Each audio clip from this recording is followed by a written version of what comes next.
नियम अनुसार जेमिति एसआईआर हेबा कथा ताहा हेउनाही बोली अभियोग करिसेंती भुवनेश्वर जिला बीजेडी सभापति अशोक पंडा। चिठा भोटर तालिका 5 अगस्ट और चूड़ांत तालिका सेप्टेम्बर में बाहर।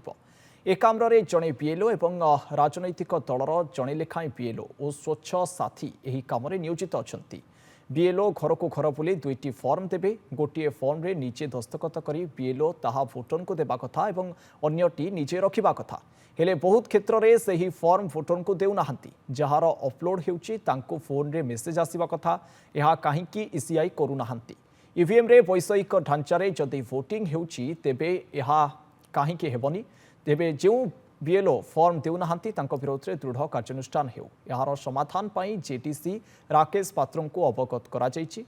264 नंबर बूथ रे बीएलओ लक्ष्मीप्रिया होता द्वितीय फर्म देवाकू मना करुचंती। शुभश्री महारणा भी सेमती करुचंती। तेबे एभली फुल कार्य कले लोकंकर विश्वास पळेबो। मन इच्छा कार्य करिपारिबे नाही बीएलओ। पेंसिल ले लेखिबा भी बेआईन। ये सबु उपरे ईसीआई दृष्टि दियंतु बोली दाबी करिचंती अशोक पंडा। ए बीएलओ मानू एरिंग बीएलओ जो माने कार्य करने उचित नुहे विरुद्ध दृढ़ कार्यानुष्ठान निर्वाचन कमिशन नौ। ये गोटे कथा अपलोडिंग बेले मेसेज आसू सेटा द्वितीय कथा।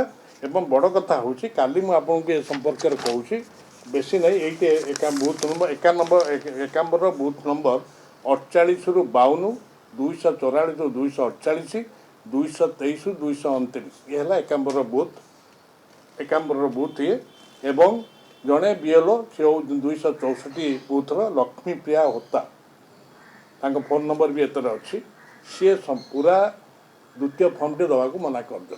अभियोग कलापर आम दिज्व ना परवर्ती काले कौन कले से कथा मुझे कहीपरि एवं से भाई आउ गोटे बीएलओ 273 नंबर बूथर शुभश्री महाराणा फोन नंबर भी एवं अच्छी सी भी से भाई व्यवहार कर फर्म से द्वितीय फर्म देना मु ना सहित कहूँ आप देखिए पर कौन करेंगे ऑफिसर उपरोक्त ऑफिसर कहते कारण प्रत्येक जगह सुपरवाइजर अच्छा केते गुटे बूथ नहीं सुपरवाइजर अच्छा सुपरवाइजर को इलेक्शन कमिशन बा जो मैंने अच्छा पदाधिकारी से निर्देश देवा कथा एभली भूल कार्य से करूँ ना जहाँफल लोकंर आस्था बिगिड़ी जीव बा सहयोग करेंगे। जदि निर्वाचन कमिशन चाहते भोटर तालिका पूरा संपूर्ण चूड़ांत हो एवं व्यापक हो ताल लोकों साहाय्य नवा दरकार और बीएलओ माने से अनुसार कार्य करा उचित मन इच्छा से करें ना कारण निर्देशावली अच्छी ये जो यार तले लेखाई निर्देशावली